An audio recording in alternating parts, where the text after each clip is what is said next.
Guys, wouldn't your wife or girlfriend love it if you treated her to the very best this Christmas? Now you can, with the world's softest pajamas by Pajamagram. Created by a team of pajama experts, the world's softest PJs are lighter than a cloud, softer than a bunny, like cashmere, only better. She'll love how heavenly they feel. Includes free gift packaging and Christmas delivery is guaranteed. So visit pajamagram.com or call 1-800-GIVE-PJs. Welcome to the Right Time Podcast. The Right Time with Bomani Jones. All right, Eagles fans, I have to be honest here. I've spent a significant portion of this season saying that I wondered what the thing was that was going to happen that was going to bring your season all crashing down, right? I kind of joked about that because you guys had probably had a bit of a fatalistic assumption about the way the season was going to go, but I wasn't wishing a Carson Wentz ACL tear upon anyone. And that's what we wound up with. Carson Wentz has a torn ACL. He is out for the season. The Eagles are going to go to Nick Foles from here on out. Now, let's start with the fact that that was a hell of a football game that we had between the Eagles and the Rams. I don't think there was any way that any of us believed when the season started that you'd wind up with a legitimately pivotal matchup between the Eagles and the Rams that would have serious consequences for postseason seeding and the rest. That's what we wound up with. And with the Eagles, I think part of what makes this loss, at least it would for me if I was an Eagles fan, particularly frustrating, is I felt like this was a win against the Rams that was really unlike any that they'd had earlier this year. I think the best win they'd had this season prior was against the Panthers, but it was against the Panthers. It was on Thursday night, and I think we all know that Thursday night games, you can only glean but so much of those. Now, you don't knock the Eagles for the fact that when they put a bad team in front of them, they went out there and beat the bad team. There's no way in the world that you can blame them for that fact. But this was a win that was like, oh, okay, they're here. Right, they are here. You saw that quarterback, the way that roster looked against another really good team. I was in early on the Rams, by the way. I can claim a little credit on that. Shady, remember when I was telling people the Rams probably going to be good? You remember that? Oh, really? Oh, okay. You remember when I'm sure I can that? find that somewhere in the archives. Oh, I'm just saying. I used to give me credit for that. Now, all of a sudden, you try to pull, okay, I see. That's cool. I thought we was all here at the same time when that happened. Sorry, whatever. Anyway, that was the win I felt like for the Eagles. Is like, look, that's a game a good team wins. And I know, like, I try not to get into this touchy-feely, like, intangible narrative type stuff. But that, to me, looked like one of those where, like, yo, if you're a good team, this is the kind of game that you win. Not that they wouldn't be a good team if they lost it, but I say you're a good team if you win it. They got it. Except, well, it ended with Nick Foles. Anyway, here is Doug Peterson saying that he thinks the team's going to be all right. You sure can. Heck yeah. We overcame a Pro Bowl left tackle. We overcame our middle linebacker. We've overcome a running back. We've overcome a core special teams player this year, our kicker this year. This is no different. Yeah, he is the quarterback of our football team. And each one of these guys that I mentioned is tough to replace. I sure hope that made him feel better about himself. I mean, look, and I'm not knocking him for that. Like, I feel like sometimes them just the lies you got to tell on occasion. Like, you get in a situation like that, you are required to lie. Like, hey, man, we're going to be all right without him. Hell yeah, we're going to be all right with this guy that we traded lots of first-round picks to get because we thought he was special. We don't need special.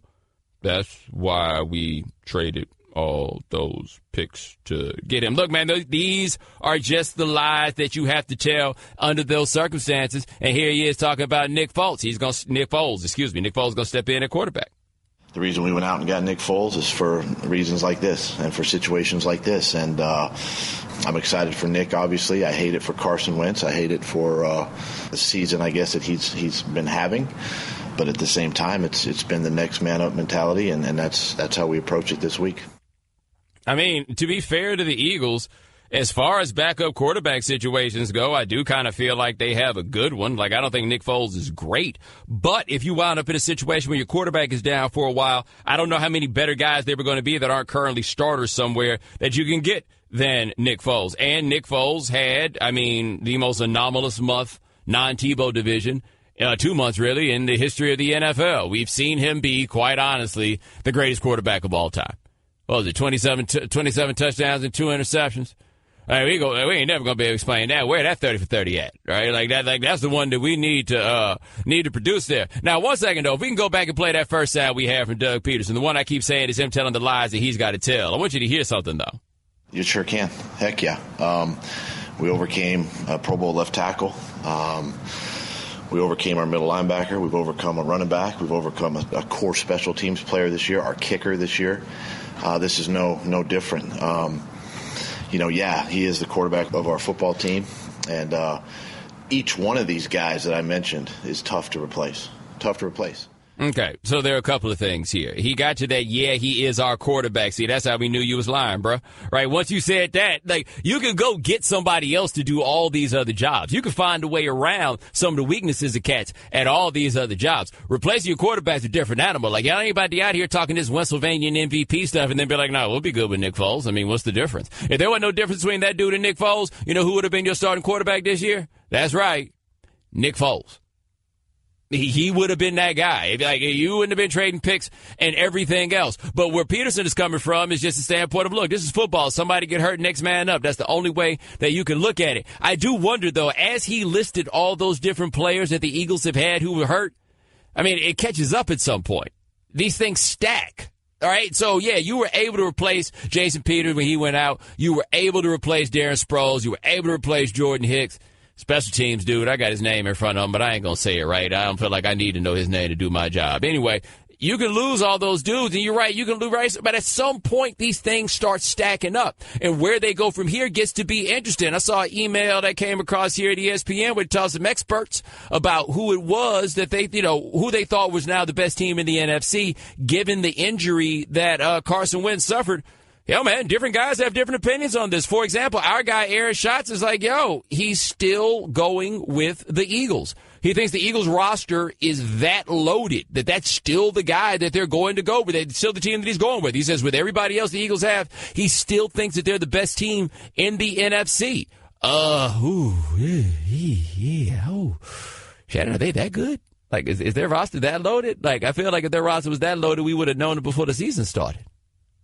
I think it's more about just the other teams that you look at in the NFC right now, because the other teams with the good records are what? Saints, Falcons, and Panthers, all those jumbled up in the NFC South. Vikings, and the Rams. I mean, that's the competition right there. So I'd imagine that Philly, even without Wentz, is still within that group. I mean, I don't know what makes you so sure of that one, right? Now, I'll tell you what the Vikings do have, an extra quarterback. They did. In case you guys need a quarterback, we got an extra sitting over here right on. Oh, in fact, we have a third one, too. His knee just hurt right now. Y'all remember him? He used to play for y'all. Yeah, you remember that? I totally forgot about Sam Bradford. And not only did you forget about Sam Bradford, I feel like you also forgot that Sam Bradford had ever played for the Eagles. Because, to be fair, that was a little bit of an easy thing to forget. Wait, and who was Sam Bradford traded for? They got a pick back. And then they made Carson Wentz the starter. He was traded for Nick Foles. They did get Nick Foles in that trade, didn't they? Oh, that's right. They traded Sam Bradford to the Rams. Yeah. And they got Nick Foles back. Yeah. Along with, picks and stuff like that, right? Yeah. Wow. It's all full circle. It's all together. Eagles fans, have I done anything to make you feel better?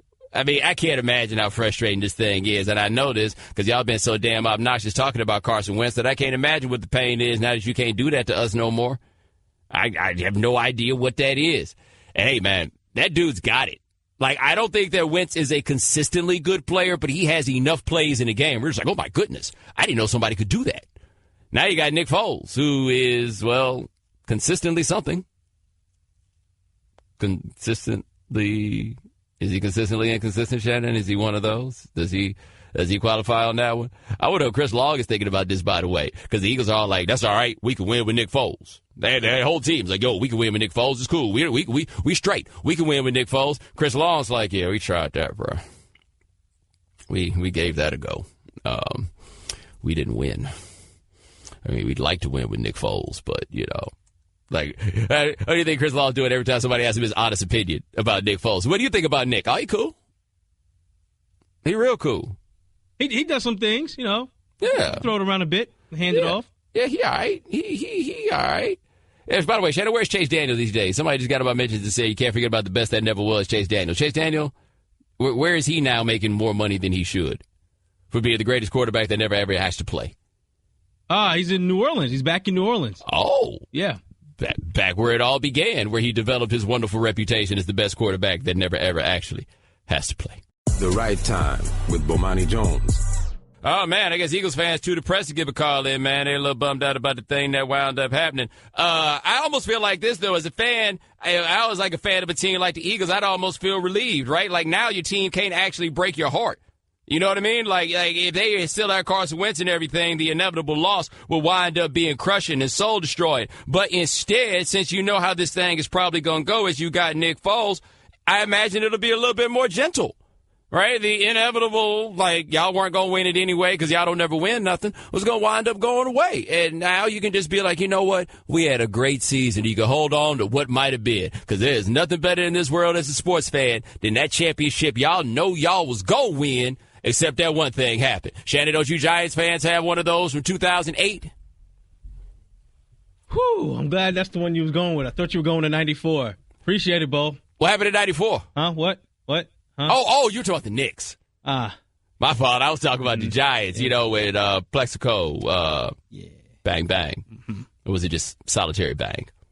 I don't remember if it was one bang or two bangs, but it was enough. Anyway, so yeah, Eagles fans, you'll have that one. Everybody's got one. They'll be like, man, what would have happened? The what-if championship. The what-if championship is the best. Think about that, you as a fan. Whatever team you root for, I bet you got you one of them what-if championships.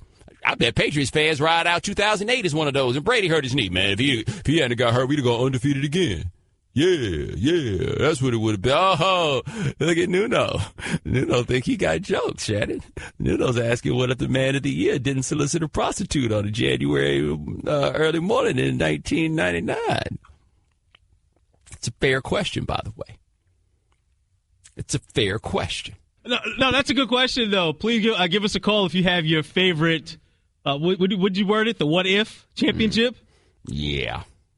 Mm-hmm. Sorry, I'm a little in my own feelings right now. Oh. Thanks to people who claim to be my friends but don't actually love me. Yes, that's what I got. I should talk about John Starks for the rest of the way so Shannon can feel the pain, too. You know a Knicks fan. You remember that? John Starks, H-Town legend. Anyway, moving on. Giancarlo Stanton got traded to the Yankees. As many of you know, I live in New York City now. And not that there was a shortage of Yankees fans in New York City, but a whole lot more seemed to pop up out the ground after this decision for Stanton to come there. Although, Shannon, correct me if I'm wrong, doesn't Stanton already play for the Yankees? I see where you going there with that. I'm serious. I thought he already played there. They got the big old strong black dude in right field already, right? That's not Stanton?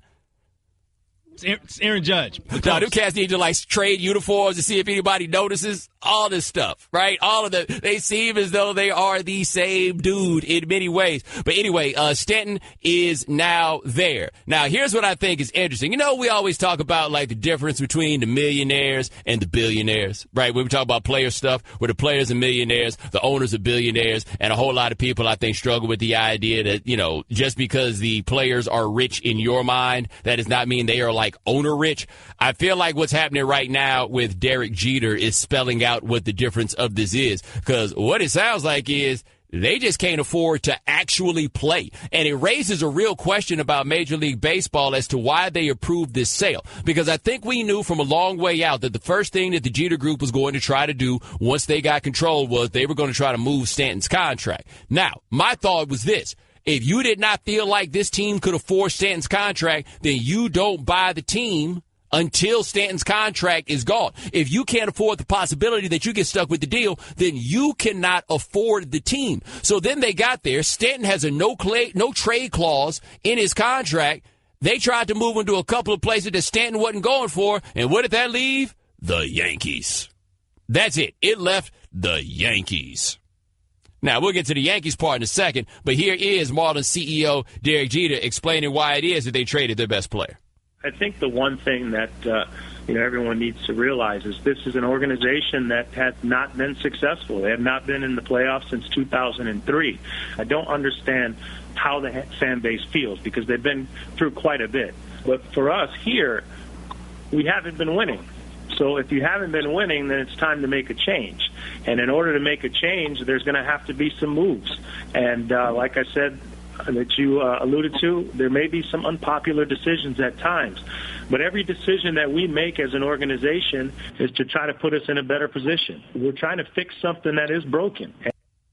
But the question is, did this actually fix anything? Because I'm not one of them dudes that's thumbing through the Baseball America to figure out who the best prospects are. I can't speak to that. But Shannon, from what I've read, correct me if I'm wrong here, they didn't really get back anybody, like, great.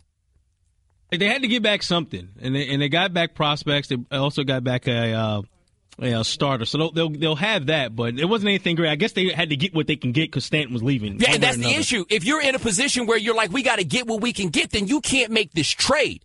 Right? Like, there has to be some prospect that you can hold up and tell people, like, yo, this is what it's going to be. Rather than, hey, sometimes the decisions are going to be unpopular. You got to at least get back a haul where you can look at people and be like, yo, this is the part that you're missing. Look how good this guy is. We really think this guy could be really good. Look what that is. Instead, Derek Jeter's like, what y'all don't realize is y'all been sorry. They know they've been sorry, dog. Everybody's aware of the fact that they've been sorry. They know that. They absolutely know that. And so what winds up happening is you ship the dude out of here. Now, my man, Dan Levitard, he's been around this Marlins team for quite a while, and he uses this to point to something I thought of immediately also. The Marlins, again, have traded their great right-handed hitter. When do you ever see the MVP of the league in his prime? Sorry, can't do it. The Marlins, guys, listen to what I'm saying here. The Marlins have had two of the worst trades in the history of baseball, right up there with Ruth. They traded Miguel Cabrera, and now they've traded the replacement for Miguel Cabrera, the guy who became Miguel Cabrera. So no franchise in the history of sports has done that. Like, that's never happened before, where you have these – you trade Ruth once, and it stays with you for 100 years. They've traded Ruth twice in the last 15. What's weird about the Marlins is they're in a perpetual fire sale, but the thing I think that we don't talk enough about when it comes to the Marlins is, so the Marlins have been in business since 1993. They haven't been as terrible as I think that people would speak to. Like, there've been a couple, like, they've had, out of those seasons, I think they've had 2 100-loss seasons, like a relatively small number of 90-win seasons, but they tend to have wins that cluster between the mid-70s and the mid-80s. Like, they're perpetually nondescript. I think I would look at them a little bit differently as a franchise if they were just like, 40 and 120 coming out here. But they're just perpetually nondescript. Like, they never give anybody any reason to actually get invested. Dude, best baseball seats I've ever had in my life. I got 2 seats for $30 a piece in the 8th row behind home plate 15 minutes before the first pitch once at that stadium, right? Like, they don't give anybody any reason to halfway care at all. And Dan taps on something else I was thinking here, man. It just sounds like the guys that own the Marlins are broke. We were told this would stop, not that it would be worse than it's ever been. They can't afford anything. Jeter's coming out here with his hand out, like, Jeter has this name, and baseball gave him a gift because they want his name around this team. And the other buyer, a Cuban guy from Miami, planned to have a payroll. He planned to spend, and baseball gave it to this guy. And Jeter overspent $1.1 billion for a franchise in South Florida that nobody cares about. Like, they pay $1.1 billion because baseball's running a racket. I'm telling you, they gifted this to Derek Jeter in a way that should be bothersome to anybody who cares about competitive sports. They did, though. Like, they can't afford to play. And I thought one thing baseball would learn from the McCourt situation was you can't be giving teams to guys who can't afford them. And that just seems to be the bottom line on this one. And, of course, the winners are the New York Yankees. And let's go here. Here's Giancarlo Stanton on his way out of Miami with one last thing to say. No structure, no stamp of this is how things are going to be. It's a different direction every spring training. You got to learn something new every spring, a different manager. Yeah, Shannon doesn't sound like he's so sad about leaving. It does not. And I don't blame him, though. He didn't want to be part of yet another rebuild down there in Miami, and it was time to go. I don't blame him. And now we're going to see how much America cares about baseball because the strongest man on earth now plays for the biggest franchise on earth, with the other strongest man on earth already being there. Like, if this can't get people interested, I don't know what'll do it. The Right Time with Bomani Jones. Our guest join us on the show, Pennzoil Performance Line. We'll talk to Jonah Carey in just a second about the Stanton trade. In the meantime, we're talking about these great what-if scenarios that, like the Eagles right now. They got a what-if championship. What if Carson Wentz had not gotten hurt? But some of y'all still optimistic. Let's hit the phones, talk to Devin in Richmond. Devin, thanks for calling the Right Time. Hey, what up, Bo? How you doing, Shannon? Hey, Shannon, the Giants still suck. Even though the Eagles are not doing well. Anyway. Friends, damn. Every time I call, I give a shout out to Shannon. Anyway, I don't know, man. I'm really hurt. When I saw him Wentz last night, no pun intended, coming off the field holding his hand over his mouth, I was like, this is gonna be bad. So I've been getting memed all day. I mean, if Nick Foles wins us one game in the playoffs and we somehow get to the ship, I guess it's still a successful season. Yeah, I feel like you Eagles fans need to not be greedy, and Devin, I appreciate the call. You've absolutely had a successful season. You should be happy with what you got. You ain't had this much in quite a while. Oh, so Devin come up here talking trash, but now he's settling for more victories, huh? Oh, it was all good just a week ago, wasn't it? Huh? Tell him, Shad. Tell him why you mad, son. Exactly. 888-729-3776. That is our telephone number. All right, on the phone with us now. He covers baseball for CBS Sports and for SI. His name is Jonah Carey. All right, Jonah, what's your read on the Stanton trade? I mean, it's one of those things where the Yankees they were shrewd to make the move they made, but it fell into their laps a little bit because the Cardinals were probably the best fit in terms of a trade. They have so much young pitching. There could have definitely been a deal. San Francisco was after him, too. And then Stanton just exercises no trade clause. So now you're down to just a handful of teams, and the Yankees are in a position where they could say, okay, here's 32 cents on the dollar, yay or nay, and Jeter's buying the 8 ball until the deal happens. So Starlin Castro and some kind of B-plus level prospects, that's a pretty darn good deal. Even with the financial load that they have to take, Stanton, first of all, could opt out after 3 years, and secondly, he's the defending MVP. And third, the Yankees have more money than God, so I don't really see a downside here. It's a great deal for them. Yeah, for the Yankees, it's great. For the Marlins, though, I feel like if you were behind the 8 ball on making this trade, doesn't this speak out to the fact that they probably couldn't afford to buy the team in the first place? That's exactly right. And, they're presumably what they're doing is they're trying to get rid of their debt and kind of start from zero and all that. But, gee, I mean, don't show your hand when you're sitting at the poker table. At least have some tact about it or whatever. It was a very odd thing. There's nothing wrong with trading Stanton per se. It is the case that he's been injury prone before. It is the case that he's owed, nearly $300 million. We don't know how this is going to go. And also, there's a lot of power in today's game. So it's not like it's a rare commodity, even as much as he hits for more power than anybody else. But still, I mean, you still have to recognize he's a defending MVP and go accordingly. Yeah, this was just a botch all the way around. You just don't do that. You don't come in with a position of weakness because this is what happens. All right, talking to Jonah Carey of SI.com here on The Right Time. Now, with the Yankees, do you have any concern about the fact that Stanton and Aaron Judge are not the exact same player, but very similar?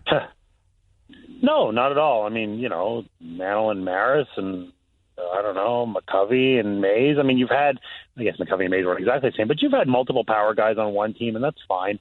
Obviously, the Yankees will have to leaven that a little bit with some speed and athleticism elsewhere, but Stanton and Judge can go get it a little bit. For big guys, they're not too bad defensively. They do some other things, so that's fine. But really what it's going to come down to is how they fill out the rest of the roster. Starting pitching, they have Tanaka, they have Severino, who was fantastic last year, in Gray. The rest of the rotation is real thin, so that would require some upgrading. But if you think about what they did last season, they led the majors in home runs, and they had a monster bullpen, and they almost made the World Series. They came up just short. Well, now they have an even better lineup, and they still have the monster bullpen. If they come back with the same rotation, who's to say they can't do it again? So even if they stopped here, I think they're in pretty good shape. And, if you had two of the same commodity and they were both guys who hit 200 and made a bunch of errors, okay, that's bad. If you have two guys who combined to hit 111 home runs, well, my very advanced analysis will say that's probably good. We're talking to Jonah Carey here on The Right Time. Now for the Marlins, they got Starlin Castro. I guess we're expecting that he will also be traded. What do you think they can fetch for him?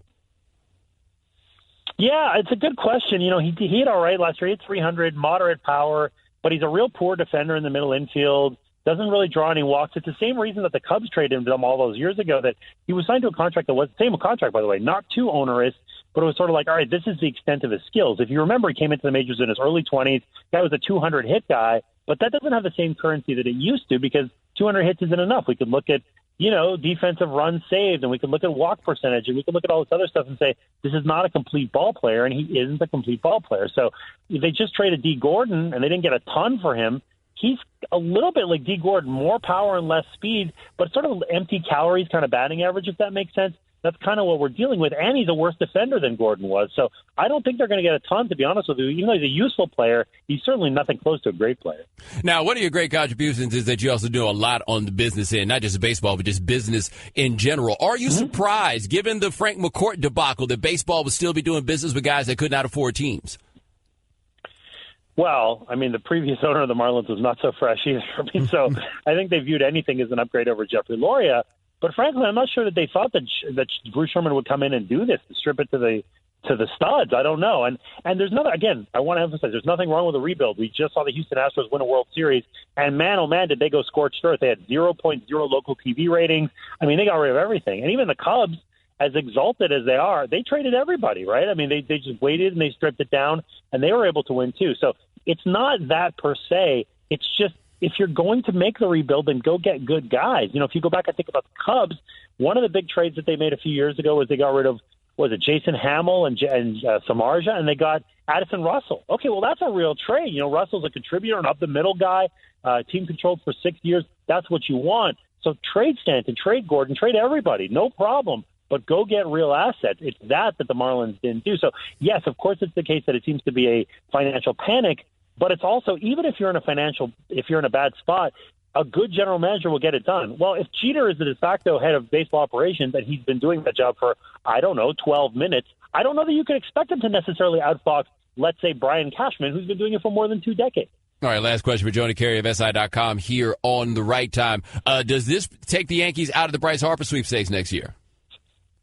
It might, but I don't really see that as a problem at all, because Harper is one player on the open market. There are 4 superstars who are going to come out. That's Harper. That's Manny Machado, who, by the way, plays third base, and the Yankees could certainly use a better third baseman. Josh Donaldson, another great third baseman, a little older, but he could be a great addition. And the 4th guy who's really intriguing, and I think he stays put, but he can certainly opt out of his contract if he wants to, and that's Clayton Kershaw. And now you're talking about something else altogether, where that would be exactly what the Yankees or any other team could really use. So, yeah, maybe they don't need a third power-hitting right fielder. That's totally fine. But Machado, Donaldson, Harper, or, just kind of mixing and matching with guys, all of those are options, and the Yankees will, I'm sure, continue to be aggressive. They built that kind of baby bomber core, just like in the 90s when Rivera and Posada and Jeter and Williams and Pettit, they were all young and cheap. They built around those guys. They went out and they got Brocious and O'Neill and eventually Clemens and those guys. Yankees have Sanchez and Judge and Severino. They can build around that young core and go spend some money. Whether it's on Harper, whether it's on Machado, there are kind of no bad outcomes here. But then once they started spending all that money, the World Series curiously started slowing down a little bit. But that is a discussion for another day with Joe DeCarey. Check out CBS Sports, also SI.com. Thanks so much, my man. I appreciate it. Thanks, Bo. Always a pleasure. Computer, execute 12.4p operation. Optimizing algorithm. Running encryption packet alpha. Night. Oh, I don't feel so good. What is it, computer? Is it hot in here? It feels hot in here. I feel a little clammy. I should lie down or something. A computer with a virus? Surprising. What's not surprising? How much you could save by switching to Geico. Those oysters Rockefeller were a mistake. Geico. 15 minutes could save you 15% or more. The Right Time with Bomani Jones. Yo, man, they was wildin' in Jacksonville. And when I say they was wildin', I mean they. Like, I feel like it's a little bit of everybody that was wildin'. Though I don't feel like the Jacksonville Jaguars themselves were necessarily wildin'. But it came down to the end of the game. They're doing that thing where they in the victory formation. What Michael Bennett called himself trying to swipe at the snap. That's his story on what he was doing, even though what it looked like he was doing was diving at the knees of the Jacksonville offensive line. Keeping in mind that Michael Bennett played for the Bucs when Greg Schiano was there. Remember the way we ridiculed Schiano for telling those dudes to play the victory formation just in case something was happening? And Michael Bennett, as I recall, was one of the cats who talked about what a ridiculous thing that was, and there he is being the guy to play against the victory formation. So then that happened. He wound up in a thing with Buddy from the Jaguars, and didn't try to roll up his leg. It looked like he got him from behind and tried to get his knee. Do I have that right? Yeah, that's accurate. And then they wind up on the ground. They wrestling. Sheldon Richardson comes in. He throws a punch at somebody. Leonard Fournette comes in because Leonard Fournette is like, oh, baby, it looked like we got a chance to fight out here. And so then Leonard Fournette comes in there, and then what's his dude's name? Quentin Jefferson. Never heard of that dude before. He winds up getting kicked out of the game. He's walking toward the sideline. The Jacksonville fans are screaming at him. He's going back and forth with the fans. Couple people threw brew at him. Second dude threw some brew at him. He, quote, unquote, tried to go into the stands, but then somebody with a polo shirt on put their hand on his shoulder, and then he stopped from going in the stands, and then everybody then wound up going in the tunnel. And, oh, by the way, Pete Carroll tried to get his Jeff Van Gundy on, running out there while everything was going on, and all he's going to wind up doing is grabbing somebody's ankle and being dragged. But here's what Pete had to say about why it is he ran out there. I was just trying to slow him down. I talked to Gene about it before this, a couple plays before it, and I just tried to make a statement to our guys so we didn't finish with any more garbage happening out there. But I've seen every one of our guys, and he just kind of lost it. Somebody poured a beer on his head walking out of the stadium, So I told him that's pro football. They pay to get in. They can do whatever they want, I guess.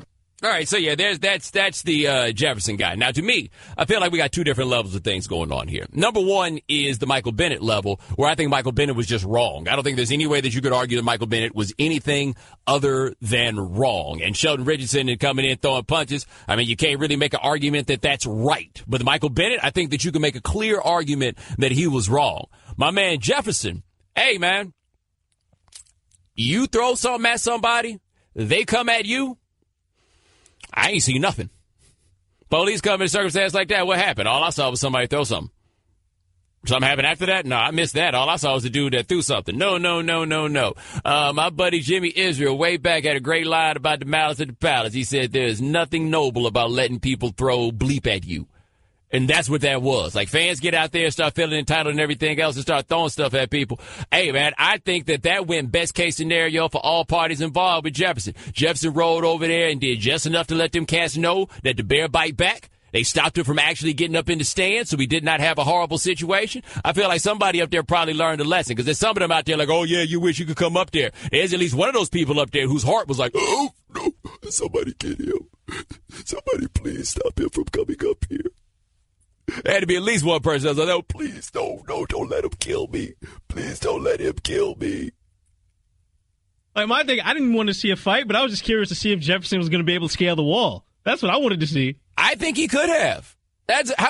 How long do you think it would have taken him to scale the wall, though? How long do you think it would have taken? I mean, obviously, he was just trying to scare the dude. Because when Buddy came and put his hand on his shoulder, he immediately dropped down. Like, I didn't feel like he had a serious investment in going up there and trying to get that dude. But I do feel like every now and then, maybe it's just every couple years, I'm not sure what. But every now and then, I feel like fans need a reminder. These dudes will come up there, and if they get their hands on you, they will take your dome off like the top of a jelly jar. Like, everybody needs that reminder. You just can't be out here talking to people any way that you want to. Now, a big shock for me in this, Adam Schefter is reporting that none of Seattle's players will be suspended, though this is still under review. And I thought that Michael Bennett was going to get multiple games for this. And I think it would have been fair to give him multiple games. Now, don't look at it in the context of, like, comparatively with Rob Gronkowski or anything else. If this league is a league that says they care about player safety, you can't be rolling up people's legs. Like, your dome is not the only thing that I think the league has some incentive to try to keep safe. Like, that's where I think it's like the laziest thing the NFL has going there is all we worried about is head injuries, as if these other injuries don't matter, as if these other injuries don't have dudes winding up taking these painkillers, as if these dudes don't wind up getting strung out on these painkillers, as if that is not a long-range consequence of playing football. Yeah, no. I thought Bennett absolutely should have got a suspension for what it was that he did. Quentin Jefferson? Nah. And in fact, okay, so here's Quentin Jefferson, and then the next voice that you'll hear is Michael Bennett. I can't really explain to you how this is going to go, but here's Quentin Jefferson. I don't know what I'm supposed to do. Like, I'm a human just like anybody else. Like, I'm a man just like the other man in the stands. And I'm not going to let somebody disrespect me, throw a bear on me. Like, just because I'm playing football, I'm still a human being. I'm still a man. And so I'm out there playing a game. And at the end of the day, it's a game, and I'm a man. I'm not going to let somebody disrespect me like that. Going into the stands, do you think that was the right call? Was you still? I don't know. Was it the right call for him to throw? No, it wasn't. It absolutely wasn't. I'm just wondering. I'm just wondering if it was the right call for him to throw a beer on me. Did that happen as you were first making your way out? I'm walking. I'm not talking to nobody. I'm walking out. Somebody throw a beer, and then somebody throws another drink. What would you do? what was said, and it looked like you were jumping at each other. I'm saying, like, that's the question. They want you to say something, just stop. You a man with 4 kids. If you want to say something, don't say it. Move on. Tell me you got your face. Can I ask you a question about the game? Just a question about the game. He doesn't want to talk anymore. Move away from me. He doesn't want to talk anymore. He's emotional right now. You win. You guys win. You guys win. Appreciate it. That's what you guys want to see. You want to see him act a certain way? Move out the way. He's done. The man was disrespected. People threw his food on him.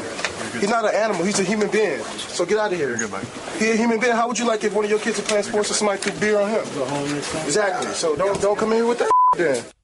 Yo, first of all, buddy that was asking new questions was shook when my man was like, whoa, was he wrong? Oh, yeah, he was wrong. He was wrong. Yeah, he was wrong. Like, he knew he was navigating down a road that he did not necessarily want to see all the way to the end. And then Michael Bennett came in there, and I don't think that Michael Bennett needed to come do that for that grown man. At the same time, I do look at the writers and wonder why they didn't turn to Michael Bennett and be like, all right, so let's talk to you then.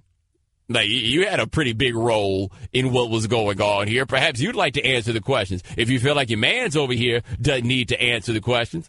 Although when my man said, do you think going in the crowd was the right move? He was trying to get him. He was like, and his job is to try to get him, to be fair. He's like, hey, let me see how far this cat's going to go. This cat basically just hit you with, if you throw something at me, I'm coming for you. Which I feel like all football players should have on their jerseys. They should put a patch on there. Throw something at me and see what happens. Like, go ahead. Let's see how this ends. Throw something at me and see how this ends. I'd get it. I'd understand.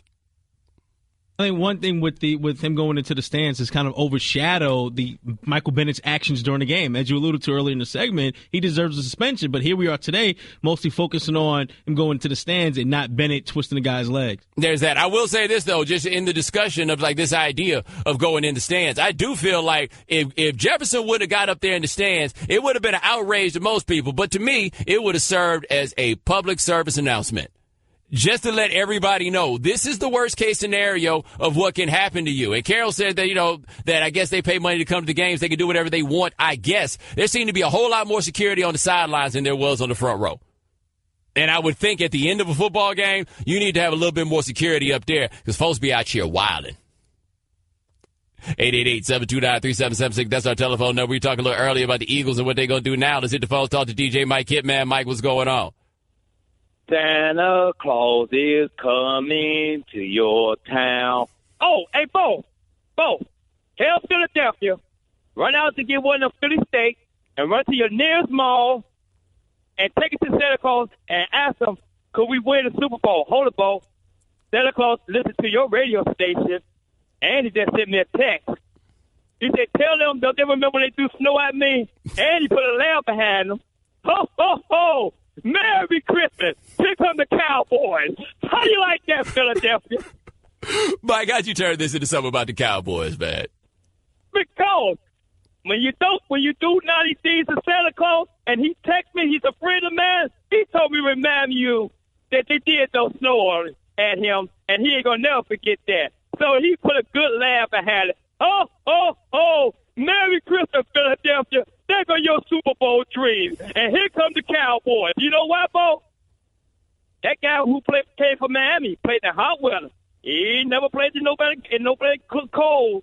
And if Zeke is coming back, he played in Ohio State. I think it get cold down there. If you had a good quarterback, you would have kept folks. Telling he wasn't that good. That's why you trade him. You got him back. You trade him. You got him back. Bo, here come the Cowboys. Ho, ho, ho, Philadelphia. Merry Christmas. Mike, I appreciate the call, man. I do. By the way, Shannon, the Cowboys still in the playoff race. Like, I was dismissing that idea, but they're still there. Yeah, the Cowboys and the playoff rate, all that stuff is good. I was listening throughout Mike's call to see when he was going to reference the Giants-Cowboys game, and he didn't do it, so I'm grateful about that. You know he's going to call back now, right? The Right Time with Bomani Jones. So San Francisco got a win against the Texans. Jimmy Garoppolo looked pretty good in that game. The story, though, for the Texans is Tom Savage suffered a concussion during the game. T.J. Yates wound up finishing the thing out. But Savage suffers a concussion. He's on the ground. His hands are shaking, what many believe to be a seizure. He goes to the sideline, the neurologist clears him, he comes back, he plays some more, and then the neurologist doesn't clear him, and then he is out of the game. Now, this is something, again, that we pay a lot more attention to now than we used to. We're much more concerned about whether or not someone actually has any business out here playing football after they have suffered a head injury where dudes just used to, quote-unquote, play through it. In this case, when we see a dude who's trying to play through it, we are not here for it. Of course, the problem is the way that we glean whether or not someone is actually just playing through it or not has a lot to do with whether or not they are able to play through the bell ringing. And Tom Savage was in a case where he could not play through the bell ringing, and that is how we noticed. We're like, I don't know about this one. Bill O'Brien got a lot of hell about this one. Now, here's Bill O'Brien after the game. He doesn't want to come out of the game, but again, that's in the medical people's hands, and they try to make the best decision for the player, whatever they see, and then the testing that they do, they try to make the best decision with the player, and they weren't satisfied with the results of the second test, so they decided to pull him, and then that's when he went into the locker room. Now, at the press availability today that the Texans had, O'Brien was a bit more defensive about this, and understandably, because I saw quite a few people who blamed him for the fact that he put Tom Savage back into the game. Now, here's Bill O'Brien speaking today. With benefit of seeing the video, obviously, from my standpoint, the care for the player, I would have never let that player back in the game. At no point in time is there anything more important to me than the safety of our players. I love our players, and I care about them, and I cannot stand when players get injured. Again, with benefit of seeing the video that people are seeing, I would have never put him back in the game. But I don't see that. I'm not passing the buck. Anybody that's been on a sideline of a football game knows that from a coaching standpoint, you really can't see things like that.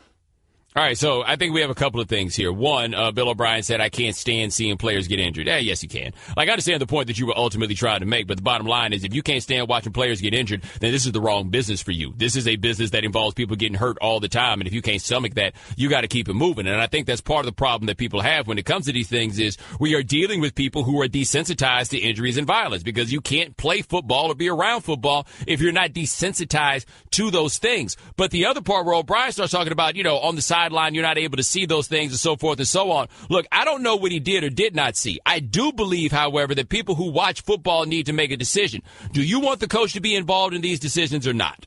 Because I think the play that everybody needs to make on something like this is that the coach absolutely not be involved in this decision. The doctor says the guy can play, then the coach is going to put the guy out there to play. If the doctor says that the guy can't play, then the coach just has to take the guy out. You do not want to be in a situation where the coach is being asked to make a judgment call as to whether or not somebody is able to play, because the coach is far too compromised in these circumstances for you to trust his opinion. The coach, I believe, absolutely has to take somebody else's word for it. The reason that they have the unaffiliated neurological, whatever you want to call him, is he's not affiliated. The idea is that that guy does not have a dog in the fight. Therefore, his opinion can be trusted over the coach and the player, both of whom absolutely want that guy to be out there at all costs. The player, by and large, wants somebody to throw him out there. He just wants the green light so that he can go ahead and play. The coach wants the green light so he can put his best players out there on the field. The doctor has to be the one who makes the decision. Now, I don't know how exactly it went for the doctor when it came to that concussion test. I don't know what the pressures are for the doctors or what their tiebreaker is, right? If something like this happens, is the doctor's tiebreaker, we're going to put them out on the field unless we have something going the other way? You know what I mean? Which way are they going on this sort of thing? But under no circumstance whatsoever should it ever be Bill O'Brien's call to throw a guy back out there on the field. Under no circumstance ever should it be Bill O'Brien's call to take a guy out of a game. That is a call that should entirely be made by the doctors. And I think all of us understand and can agree that the doctors should be the ones to make the call. If we're going to have a circumstance, however, where the doctors are the ones who make the call, then I also think that you then have to absolve Bill O'Brien from blame when something like that happens. What it is, though, for us is it becomes very, very easy because we understand the cutthroat nature of football. It becomes very easy for us to look at the coach and be like, man, you so concerned about the wrong things and everything else, that Bill O'Brien becomes an easy target, and this doctor whose name we don't know, we don't throw that out there at all. No, man. Either the coach has a vote or the coach doesn't have a vote. And I feel like the coach absolutely 100% should not have a vote under these circumstances. They sent that dude back out there. They said he could play. They come back to Bill O'Brien. They say, now he can't play. Okay, boom. He's out of there. What we wound up with in this circumstance, though, was the really, really disturbing video of Tom Savage's handshaking.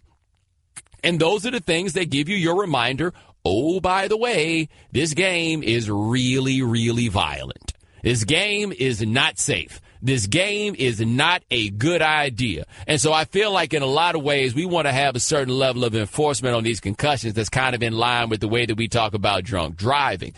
Oh, no. We're not going to talk about the problems caused by drinking. We're going to talk about the problems caused by drinking and driving, because, see, once we put it in there and we make it about the driving, then those of us who drink can ignore all the stuff that we talk about whether the drinking is the bad idea. It's kind of the same thing here, right? Like, we want this fierce enforcement on this end about head injuries and everything else, because at least we then feel like, well, hey, man, if we shut down these head injuries, then we could otherwise enjoy this thing that still has these guys beating their brains in. That's the spread. That's the change. That's how it goes. And so when a case like this comes up where you see Savage on the ground, oh, my God, get him off the field. Think about this with the concussion protocol and everything else. How often do you see them pull an offensive lineman out of a game for concussion protocol? Like, serious question. How often do you see it where an offensive lineman is out of the game in the name of the concussion protocol? You don't see it very often, right? We see it with the guys that they really, really notice, the guys that take the big hits. Those are the ones that they're able to see. Quarterbacks, receivers going over the middle, stuff like that. Those are the guys that you're really able to see under those circumstances. In fact, Shannon, how often do you see a running back come out of a game in the name of a concussion? Usually if it's something related to their legs, that's when they usually come out. Yeah, but concussion, we don't really see it in regards to running backs. No, we see defensive players who make the big hits, like linebackers, safeties, like those sorts of guys. We see those guys who wind up coming out for concussions. Do you think these other dudes don't suffer concussions? Do you think that guys along the line do not suffer concussions? Do you need to go look up the story of Mike Webster to see what his brain turned into playing on the line? No, we don't notice those. So nobody's really talking about those. I ain't ever heard anybody pop up and be like, I think the independent neurologist needs to spend more time making sure the offensive linemen are okay. No, because that doesn't distort your comfort. That doesn't change it for you while you're out here watching the game. But when something like that happens to Savage, I feel like fans need to see some action happen there, because then it allows them to guiltlessly watch the rest of the game that we all know is a guilty pleasure. The Right Time with Bomani Jones. So the Thunder came back from down like a dub against the Grizzlies. They are now 12-13. They are under 500. There are a lot of questions to be asked about this team. Now, here's what is interesting to me about the Thunder. It's not all bad. The record, certainly not good. I feel as though all they really need to do is to get this thing going by the time the playoffs come around, because if they get it going by the time the playoffs come around, the Thunder will then be, as far as I can tell, and you correct me if I'm missing somebody, the only team in the Western Conference with not one, not two, but three players who can get their own shots. And not one, but two players who can guard Kevin Durant. Like, I still think they're probably the team that is best equipped to beat the Warriors. They beat them one time they played this year, but I think that in terms of their roster, they're best equipped to do the hardest thing there is to do in that conference. Now, can they beat everybody else? I don't necessarily have the answer for you. But I do feel like about the playoffs, when everything grinds to a halt, dudes that can get their own shots are the most precious commodity, and they have them. We saw this with Golden State that year. They went 73-9. They only had one dude who could get his own shot, and that did wind up catching up to him when that dude wound up being hurt. They had nobody that could get their own shots. If you hear Steve Kerr talk about what Kevin Durant has added to the team, they're like, look, man, we needed another guy who could get his own shot. They just went out and got the best guy to get his own shot they could possibly find. But with the Thunder, a lot of the turn, I think, has come on Russell Westbrook. And one thing that hasn't helped Russ in that regard is that Victor Oladipo has gone up to Indiana and suddenly turned into Dwayne Wade or something like that, which then has people raising the questions and asking whether or not the problem he had in Oklahoma City was just that he was playing with Russell Westbrook, even though it's not like Victor Oladipo was playing like this in Orlando. Anyway, Russell Westbrook is shooting 39% from the field. That seems to be the issue, almost to a point where I wonder if Westbrook has some variety of injury, because his free throw percentage is down, I want to say 14% from last year. Like, it's a huge fall in a way that you don't see guys typically fall on free throw percentage. That is a very rare thing for you to see under those circumstances. Whose fault is it, though? I don't have a great answer for this one. My question is, though, you got Melo, you got Paul George, you can't figure out how to get it done. That's the coach, right? And I'm not saying that I think that Billy Donovan should be fired necessarily. I am saying, though, that I understand that the way that the NBA works, and the way the NBA typically works is if you got this collection of talent and you got the short time horizon to figure this out that Oklahoma City has, the coach is the person that we normally look at. Instead, this year, I find that we're doing a lot of looking at Russell Westbrook. Now, I haven't watched them enough to fully understand what the deal is with them, but here are the drops from last year. Last year, Russ shot 42.5% from the field. This year's 39.3%. Last year, Russ shot 34.3% from three. This year's 30.9%. Yo, those are big drops. And again, the free throw line. Last year, Russell Westbrook shot 84.5% from the free throw line. This year, it's 71.4%. Keeping in mind, there has never been a season where Russell Westbrook has shot below 78% from the free throw line. He is so far below his career high, his career lows in all of these things that I'm looking at this and I'm like, okay, so what exactly is going on? Is this entirely a matter of Russ commandeering the offense? I don't know if that's what it is. How much of this has to do with the fact that, like, Melo, I guess maybe I just look up the only times when Melo has a game where he shoots 5 for 20 or something like this? What is Paul George contributing, given that Paul George is not the most assertive cat? And more than anything else, you can complain about Russ all you want in this. Russ got the longest contract out of anybody involved in this. They got to figure out how to get this done around him. Whether you like it or not, they got to figure out how to get this done around him. But no, I'm not inclined to blame Russ for the fact that Carmelo Anthony is only shooting 40% from the floor and 34% from three. I'm not inclined to blame Russell Westbrook for the fact that Paul George is only shooting 42% from the floor. They got a whole lot of things that are going on, and the coach is supposed to be the guy that finds one way or another to figure this out. All that being said, do you know who the best defensive team in the NBA is in the last 5 games? That would be the Oklahoma City Thunder. They can clamp down. If they can figure out how to get this done on defense, I feel like they can get enough time or buy themselves enough time on offense to get the rest done. But they've got an offense that looks a lot like the Scott Brooks offense, which is, if I don't have the ball, I'm going to just stand around. And Billy Donovan got to be the one to figure that out, whether you like it or not. The Right Time with Bomani Jones. On the line with us, doing us a solid from O'Hare International Airport on a layover. His name is Sal Paolantonio. Now, Sal, you were in L.A. over the weekend with the Eagles. The Carson Wentz injury, is this one of those where they knew immediately what had happened? Well, I think Carson Wentz knew.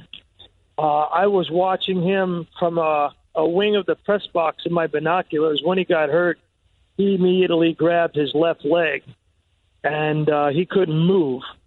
So I think Wentz knew. He stayed in there through the touchdown pass, and then he couldn't even jog off the field. They put him in the tent right away and determined that his ACL was loose, and he walked off. And I talked to Zach Ertz, who didn't play in the game because he had the concussion protocol. Ertz is one of his best friends on the team. They pray together in a church in Cherry Hill. And Ertz went into the locker room. It was just him and Carson Wentz. And I talked to Ertz afterwards, and Ertz said he was devastated right from the beginning, knew it was bad, and, you know, knew that he had a long fight back from a surgery and rehab. Now, what was the mood around the team? Because I guess this would be the ultimate definition of a bittersweet victory, probably the biggest win they've had all year, and your quarterback gets hurt. Yep, bittersweet's a good way to put it. It's exactly how Vinnie Curry put it. Trey Burton, another close friend of his, they all talked about how bittersweet it is. But, you know, a lot of them also realize that they're in the playoffs and they've got to find a way. And that Nick Foles has played at a high level before, has done it for the Philadelphia Eagles, so he knows what to expect. He's played in this offense. And you got to remember, Bomani, you got some players on this team that are very hungry to win a championship. And 11-2 doesn't come around very often. I'm talking about guys like Malcolm Jenkins and Fletcher Cox and Michael Kendricks. And that defense yesterday played very, very well. They held the Rams to 45 plays. And they got some players on that team who won Super Bowls before, LeGarrette Blount and Chris Long, who made that strip sack of Jared Goff in the fourth quarter that turned the final corner for the Eagles. So they got some players who know how to win and some players who want to win, and they're not going to hang their heads. They're going to move forward and find a way to get this thing done. And I think they can. I think they can still get to the NFC Championship game. You look at their schedule coming up. Nick Foles traveling to the Giants. The Giants, you know, they couldn't move the ball a lick against the Cowboys at home last week. Eagles defense is much, much better than the Cowboys in every respect. That's a game that the Eagles defense can dominate. Christmas night at home against the Raiders, I'm putting a couple of shekels on the Birds in that game. And then the Dallas Cowboys come in. You don't know what they're playing for. They'll have Elliott back, but who knows what they'll be playing for. So the Eagles could very easily run the table, which they control their own destiny. They win out. They secure home field. They get a week off, and then we'll recalibrate the situation.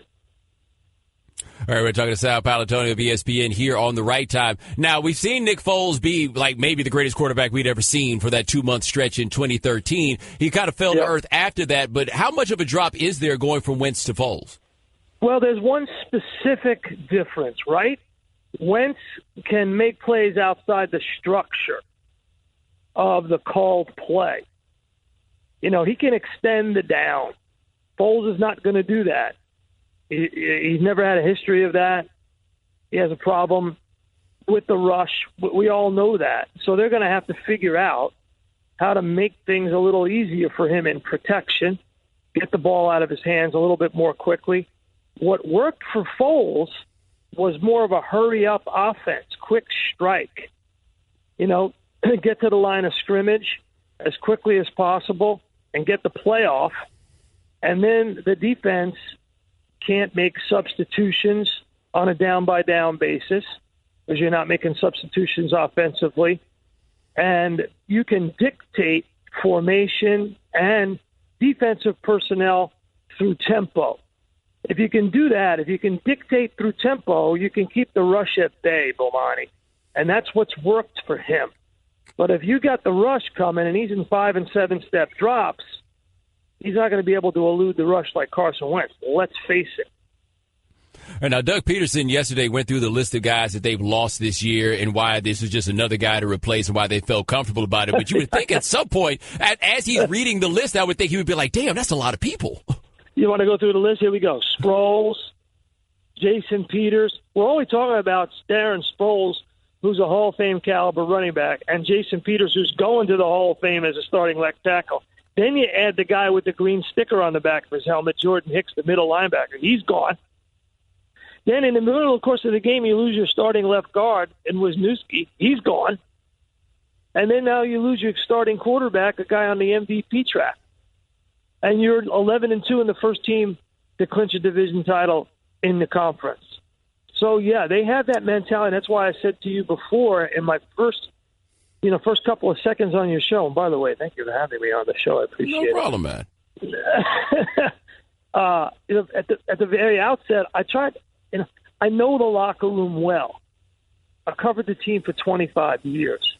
This is the best locker room for this team that I've ever seen.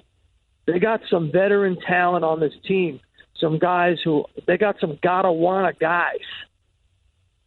I'm not even mentioning Jay Ajayi. Jay Ajayi is bringing some attitude to this team and getting some extra yardage through some really good running. But I tell you, the two guys that totally impressed me the most on this team right now are LeGarrette Blount and Chris Long, the two guys coming from New England. I mean, they have brought a winning attitude, let's get it done attitude. Bill Belichick, the contingency plan is already in the folder, just pull it out attitude. We'll get it done attitude. They're bringing that attitude, and that's a breath of fresh air on this team. All right, we're talking to Sal Paolantonio of ESPN here on The Right Time. Now, you mentioned that defense. We know they've been good this year, but is this good enough to carry you to a championship? Because prior to this, we saw them as being very good and as part of a balanced team. Now we're asking them in a lot of ways to carry them. Well, don't agree necessarily completely with that statement. They were third in the league. They led the league in quarterback hits coming into the game, and they lead the league in quarterback hits coming out of the game. They're number one in the league in passing yards surrendered, fewest pass surrendered outside the numbers. So you can't throw it deep on them. They got a lot of, I'll grant you, they got a lot of guys playing right over their head, way ahead of their skis right now. And Patrick Robinson, Jalen Mills, Rodney McLeod, guys like that, Michael Kendricks. But I think that's because of the way they're getting coached up. I think I'm just going to say it. And if Eagles fans are listening, so be it. I think Jim Schwartz, the defensive coordinator, is the MVP of the team. I mean, Bomani, the Rams were co-leaders in points scored going into yesterday, 30 points a game. They ran 45 plays yesterday. 45. The Eagles ran 85. That's sick. You take away the blocked punt and the short field in the first quarter due to that interception. The Rams are not in the game. By the way, you had to see that scene yesterday, man. I know you've been out in L.A. a lot, and you know the whole scene out there. It's not much of a football scene, but Philly fans, it was like an invading army of green. I never seen anything like it. It came from everywhere. I could not believe they jumped in the crowd like that and there was no fear of safety. There was just one Rams fan, and then it was just the Eagles.